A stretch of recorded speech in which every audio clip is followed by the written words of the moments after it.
I'm Katie. I'm Zoe. And this is Kpop Please, or Kpop J-Vibe. So today we want to talk about a couple K-pop news that we've been hearing. So the biggest one that we recently heard was Mina from Twice not joining in on the Twice's world tour. Yeah, apparently she's taking a break for health reasons because of anxiety, which it's really sad. And it's a big deal because I believe this is their first world tour, correct? I'm actually not totally sure about that. I'm not sure either. But the Twice World Tour 2019, it's called Twice Lights. That's the name of their tour, I suppose. And they are set to tour 4 different cities in America and another 6 internationally. So that's 10 concerts in total that Mina will not be there for. But I also think it's kind of cool that they're being open about like the reason, like that it is like, and that they're being mental accommodating. Health issue, yes, right. And they're not like being like, suck it up, Mina, right? Right.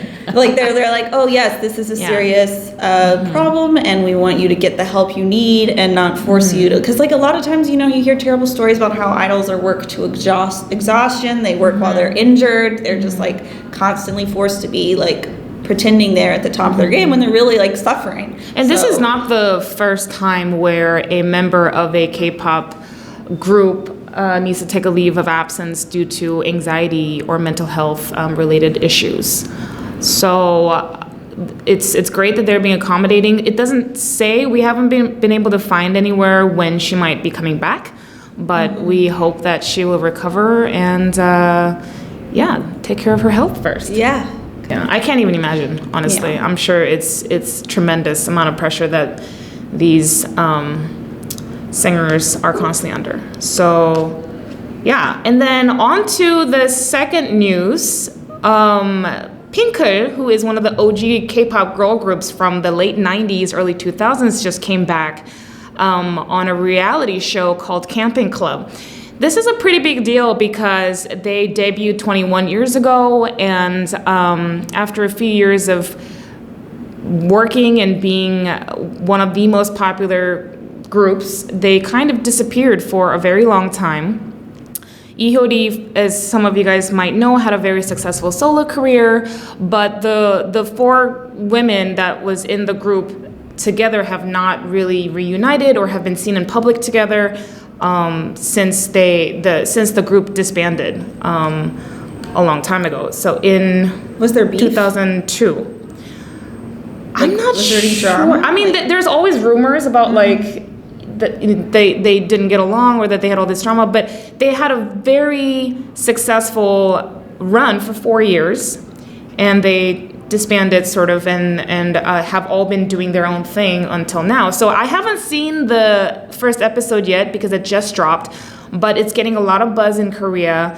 Every time Kbeauty is on air, honestly, it's a very big deal because ever since she sort of semi-retired from the public eye, she doesn't appear on TV very often. So I think that this will be an interesting reality show to keep an eye on to see what these... Who's that guy? That guy is Kbeauty's husband. Okay. Who's in that reality show, The Bed and Breakfast. Oh, okay. Right.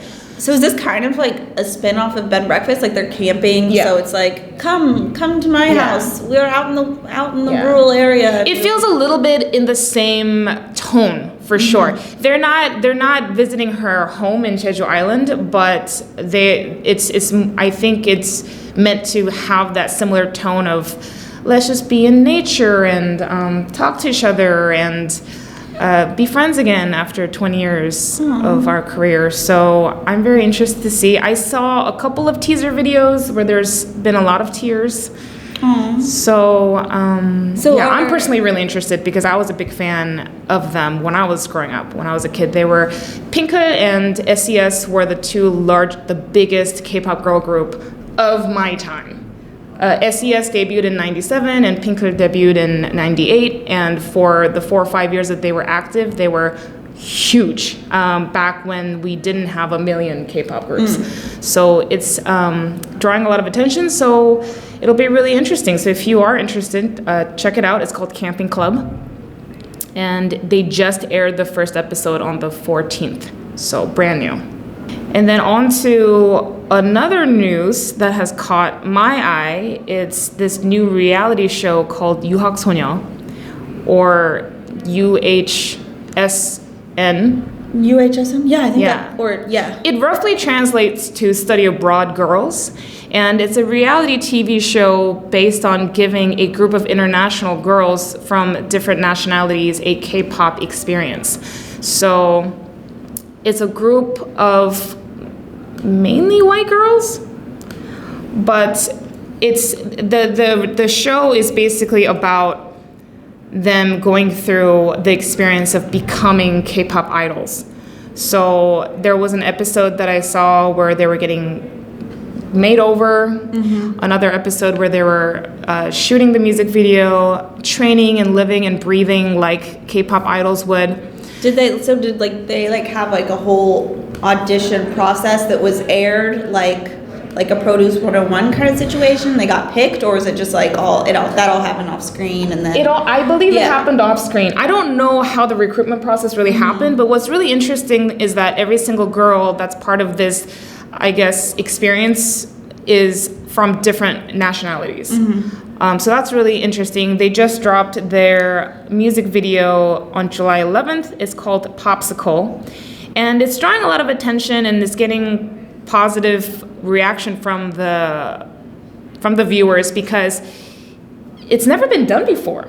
They've never had a K-pop girl group that was all non-Korean members, I believe. Yeah. So yeah, they had task groups, like there was like EXP Edition, which was like sort of a social experiment that this like art student did, but then they were actually like doing promotions in Korean. They got a lot of flack for the most part. I think some people thought like, oh, they're actually talented, but for the most part, it was like, they were just like, people just laughed at them, I think. Yeah. And then there have been like, obviously there's tons of non-Korean members and tons of different groups. It's like kind of one of the things about K-pop is like the whole localization strategy of like getting international people in, but like non-Asians, it's very uncommon. Yes, in particular, there's a new K-pop solo female artist who is Russian. And I believe she's the first non-Korean, non-Asian K-pop female solo artist that came out. Her name is Lana. And I just checked out her music video a while back too. And it's definitely K-pop as a genre, I think, is heading into this generation where it's way more inclusive and opening up to all other nationalities, not just exclusive to Asians or the Korean nationalities. And we've seen mixed nationalities or members from different national backgrounds in groups, but we haven't seen a solo artist or a group that's strictly all non-Asians. So it's definitely an interesting trend that I've only just recently started seeing. What do you think about it? Like, do you think it's like a good thing? Like, do you think it, or are you like, this isn't really... I think it's cool that K-pop is becoming more of a genre of music, more so than exclusively Korean pop music. K-pop has really grown, I think, in the last couple of years to become a music genre on its own. So in that aspect, I think it's great. The fact that it's becoming a movement that's more inclusive of everybody, I think is interesting. I'm curious to see where it goes as far as how they're received. And obviously this is just a reality TV show experiment, so they're not going to be a working girl group. Yeah, it's just like, it's just an experience. Make a music video. Right. This is fun. We're just going to invite a bunch of girls from all over the world and give them the experience of what it would be like if they were to debut as a K-pop girl group, and then it's over. Yeah. I'm assuming if it goes well, then every season it'll be a new group of girls from all over the world, which gives a lot of K-pop fans all over the world a chance to maybe participate. Yeah, I mean, that's like the dream for a lot of K-pop fans, I think. Like, because like they're like, I can never do it because I'm not Korean or even like East Asian, because I feel like that seems like hopeless. But I guess like this is an opportunity for them to try it out. I wonder if all of them were like, I wonder how close it is like to the actual experience. It's like a very curated experience right for television. So obviously it's not gonna probably have some of the difficulties, especially since it's not like, oh, you're trying to make an actual career out of this. Like, we need this group to be like, super profitable. I guess you want the TV show to be profitable, but that's just skepticism. It's very temporary, and I think it's riding the wave of the popularity of the Produce 101 type like reality shows, where it's like help make your K-pop idol group type of audience interaction experience show. So this is in the same, I think, trend of that, which we are seeing more and more. There's more and more reality shows that like develop new K-pop groups and things like that. So we'll see where this goes. But if you're interested, check it out. They are called 유학소녀 or UHSN, and their music video is called Popsicle. And then the other Russian K-pop solo artist that I mentioned, her name is Lana. So are we gonna watch it? Yeah. Oh, we can watch it. Yeah. Should we watch it? Should we watch it? Okay, we're gonna watch it.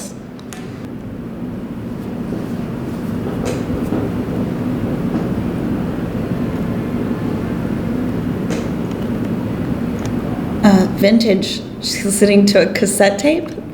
Do they even know what that is? I'm so sorry, but they're probably weren't they born yesterday? Yeah. Do they know how to work a cassette tape? Oh, it's so pink. 10 girls, okay. Oh, you count so fast. So there's one Japanese member, another Asian member who looks Southeast Asian, maybe Indian, and the rest of them are all pretty white. Yeah. It's very cute. It's a little bit like Girls' Generation feel. Bright colors, very cute. It's cute. I mean,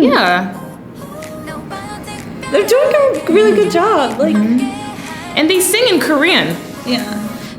So I can only imagine how much work and practice went into making this happen in a short amount of time. I wonder if any of them like learned Korean like conversationally as well. Yeah. It's definitely an interesting concept for sure.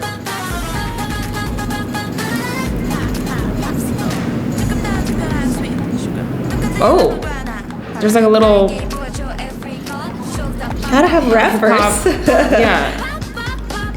Oh, I like that part. Pop, pop, it's very catchy, kind of like the Produce theme song. Yeah, it's catchy, like pop, pop, pop,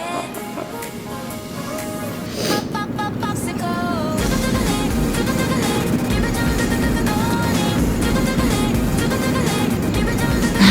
It's very cutesy. Yeah.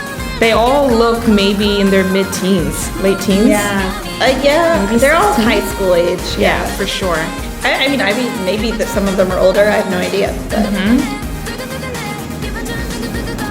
And it's good quality. The music video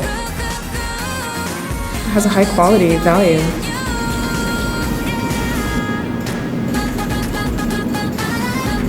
The chorus is very.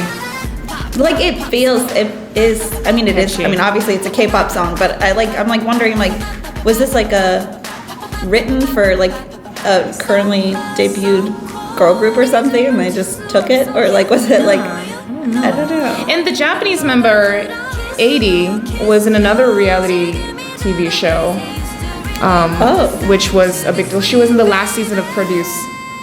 Oh, the Produce 48 that became IZ*ONE. She was one of the contestants in that reality show.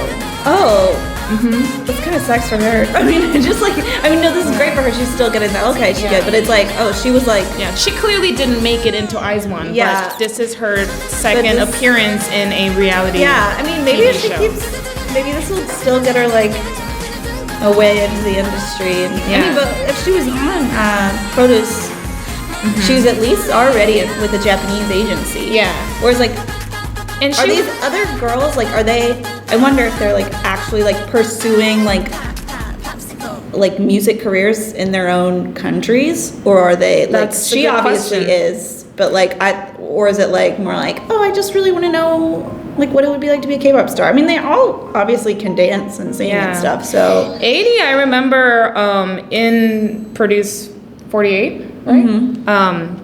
She got a lot of attention because she wasn't very good. But she had this quirky, interesting personality, and a lot of people were rooting for her. But she definitely was one of the struggling competitors in the show. Okay. And didn't make it too far into the show. But good for her for being able to... Maybe she has a future in variety. Yeah. She could just be like she... if personality is her main appeal. But but I mean... But yeah, she's the only familiar face, though, as far as I can tell. I think everybody else are new faces, for sure, in the entertainment scene. Yeah. So yeah, check it out. And comment below and let us know what you guys think about non-Asian K-pop idols, what you think about 유학소녀, and if you got to see the first episode of Camping Club, let me know how it is, because I haven't seen it yet, and I cannot wait to get my eyes on that. So yeah. Thanks for watching. Okay, bye!